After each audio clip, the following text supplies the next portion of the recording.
Anyone who's ever watched or played team sports knows that every member on a team has an important role to play. Some players specialize in scoring points, while others specialize in preventing points from being scored on them. Both these roles have a tremendous impact on a team's overall performance. So, when a player is absent due to an injury, an illness, or for some other reasons, it leaves a large gap on the team. This gap affects the overall performance of the team. It can affect the outcome of a game, and in some cases, it can also affect the overall outcome of an entire season. The same is true in the workplace.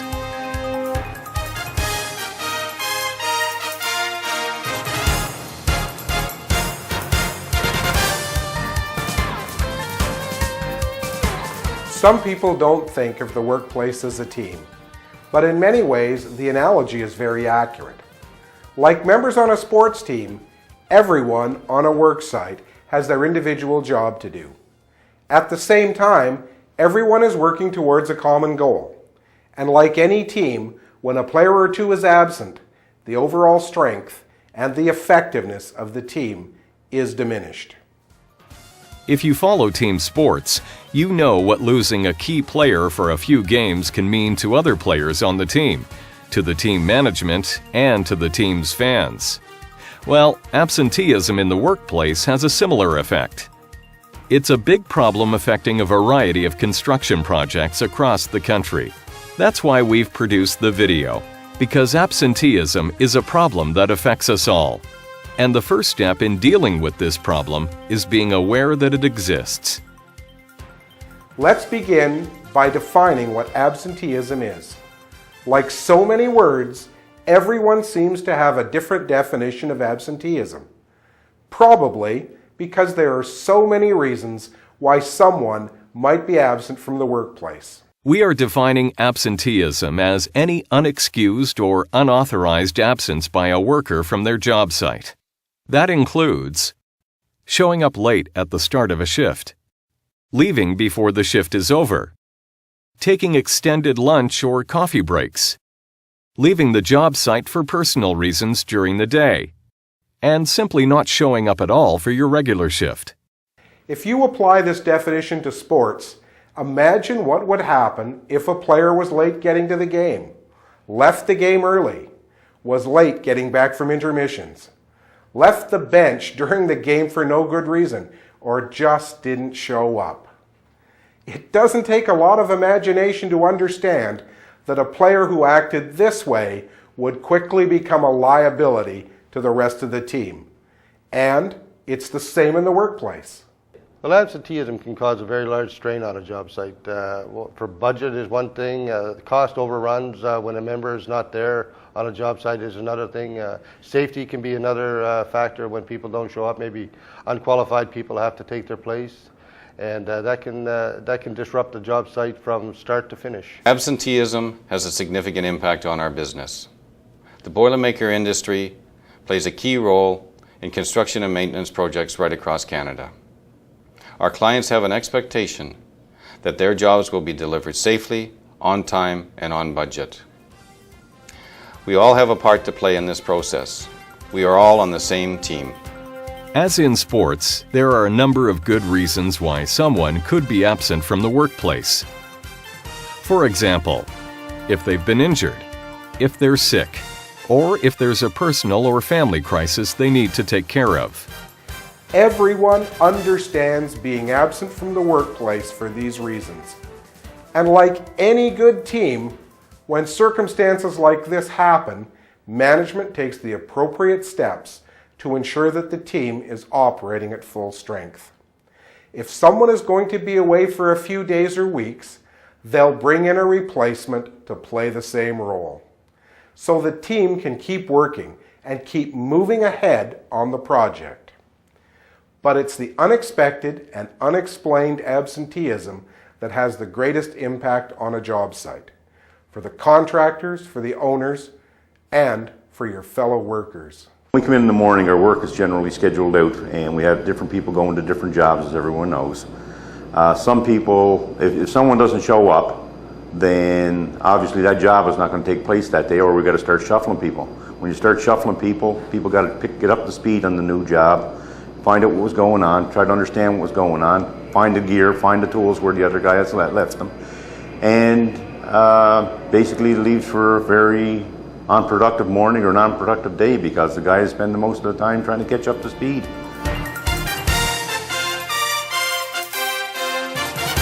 Some people think that missing a day or two of work is no big deal. They think that they're the only ones that suffer because they're the only ones who don't get paid, when in fact, everyone on a job site suffers.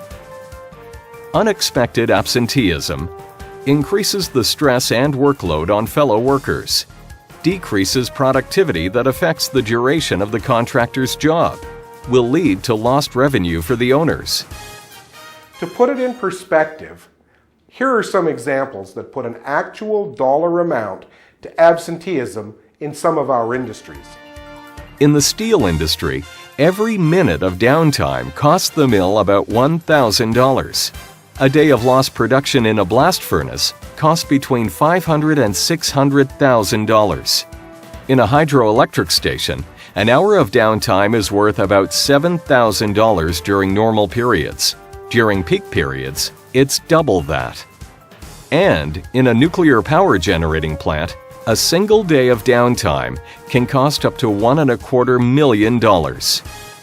In fact, the Conference Board of Canada suggests that absenteeism in the workplace costs the Canadian economy about $15 billion a year. In the oil industry, profitability is determined by the amount of uptime of the units.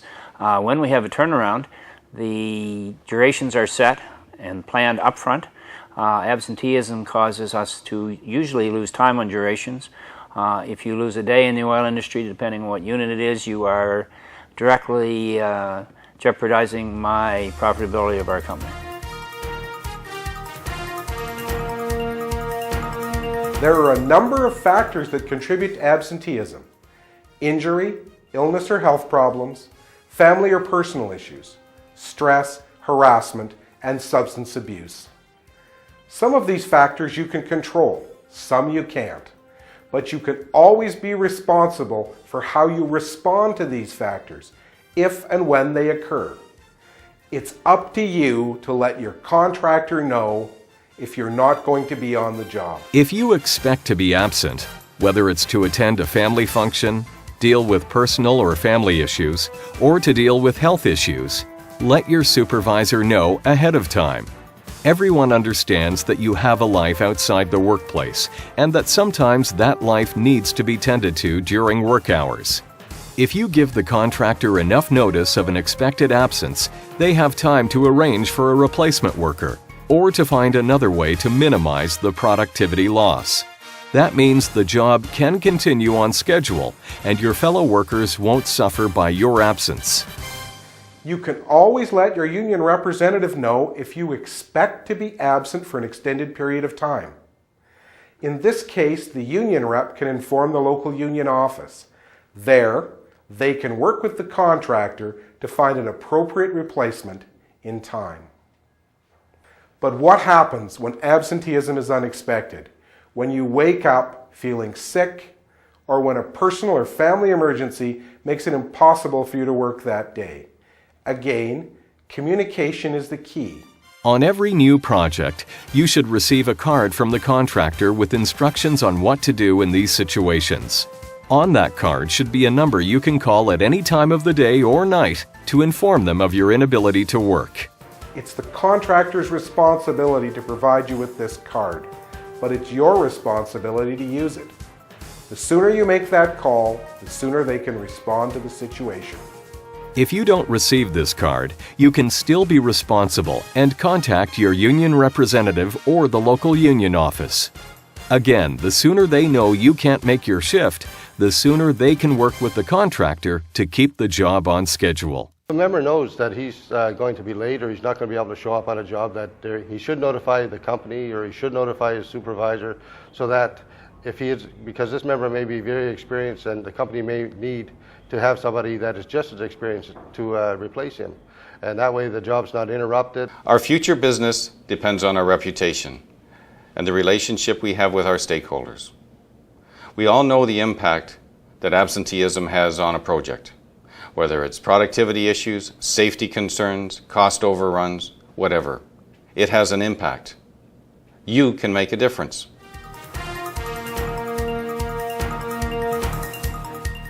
Absenteeism in the workplace is a major problem that hurts everyone. You, your co-workers, the union, contractors, and owners. But it doesn't have to. You can minimize the impact of absenteeism by following a simple 3-point plan. Understand that absenteeism isn't just a personal issue, that it affects more than just you. In the workplace, you're a member of a team. As such, you have a responsibility to that team and to your teammates. Avoid. Some absenteeism can be avoided. It's up to you to take personal responsibility for your actions to ensure that they don't affect your ability to do your job. Inform.